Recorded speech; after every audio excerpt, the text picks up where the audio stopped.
some people think that brick and mortar is dead, but I see kind of the trends of, you had downtowns were a big thing back in like the 50s, 60s, and 70s.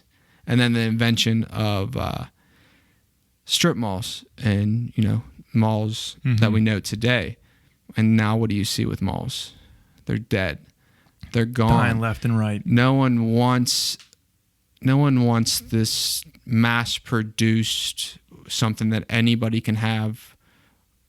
Clothing industry, fast fashion is what they call it. That's not like what people want anymore. People want unique. They want a one-of-a-kind piece. That's a very millennial way. Like that. And I'm sure is that who most of your clients are, or are they even younger? So it's trending younger, which is good for us, which means that they'll be there after, longer. Yeah, yep. That we'll have clients even into the next generation. But back to the malls, they're going away, and you see, not even with clothing, but people want unique. So you see downtown starting to revitalize. Millennials they want to be able to live, work, and shop in the same place. They don't want to drive an hour to Pittsburgh like a lot of our parents did, or like some of us do as well. Or let's make the bi-weekly trip into the city to do all of our big stuff. Yeah, right. So there's a big resurgence across the United States with a lot of downtowns. And I have a spot in my heart for Butler. I grew up here. And sure. I'm on a couple of different committees and organizations to help revitalize the city. Do you see Butler trending upward? I did strongly before this whole COVID thing. Mm-hmm. We had momentum, lots of it. And like I said, when we opened up a business in 2015, there's 12 other businesses that same year. And then Butler Brew Works the next year, and then yoga the next year. And then, a few other businesses here and there. And then we opened up, end of last year. And then this whole COVID thing, you're not going to see not a lot of new businesses opening up anytime soon. But on the same note, there is a couple from Jersey opening up a bagel shop right downtown. I saw that. Maybe I'll hopefully eat my words here in the next year. That's right. Do you? You obviously have the in with these things. Do you know the details behind that? Why they chose Butler? I don't know why they chose Butler. I haven't talked to them personally yet. From what I heard is they're both from Jersey. They both lost their jobs because of COVID and said, let's start a bagel shop. So I don't know if they were living out here or just from Jersey, or if they have some kind of connection. So I'm not sure. That's interesting. There's certainly a level of risk that's involved with starting a business from the ground up. You've taken that risk. You and your wife have taken that risk multiple times. Yeah. Right? Yeah. What is the most satisfying part about what you do? Oh, man. So for me, and the reason why I think I start a lot of different projects and businesses is that I like to see the process. I'm involved.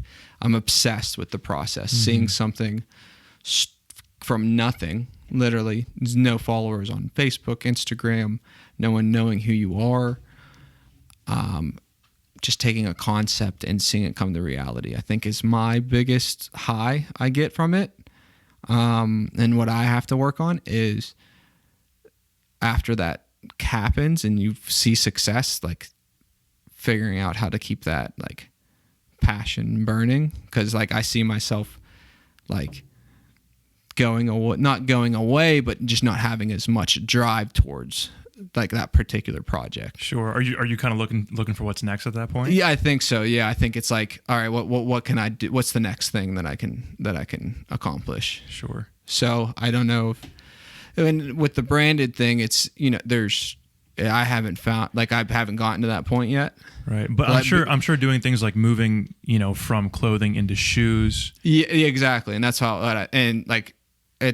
I don't know if I'll get to that point with that business, because there is so much to learn. There's so much to grow and expand. I think it's easily scalable. I think that we could open up different locations. So I think that could definitely be like how I keep my fire burning on the inside of keeping, I guess, compassion through it. And do you guys have plans for a second location? We've had people reach out to us, but like this was, so we opened in September, and we had someone from Grove City Outlets reach out to us to open up a location there. Really? And yeah, you guys are at 11. You're 10 months. You guys aren't. Yeah. Even, wow. And we were like, we thought about it for like a good couple of days, and we're like, we'd be wiped out. Sure. In a day. I mean, there's millions of people that go through the outlets every year. Mm-hmm. So that's a possibility. We're looking more towards like college towns, just because that's our clientele. Sure. But for the time being, no, we're just focusing on growing the brand for now in the one location. But in the near future, I wouldn't count it out, but not like within Sure. the next year or so. Do you feel like you have so again, going from clothing, from what I can tell, like high end, you guys have high end like handbags and accessories.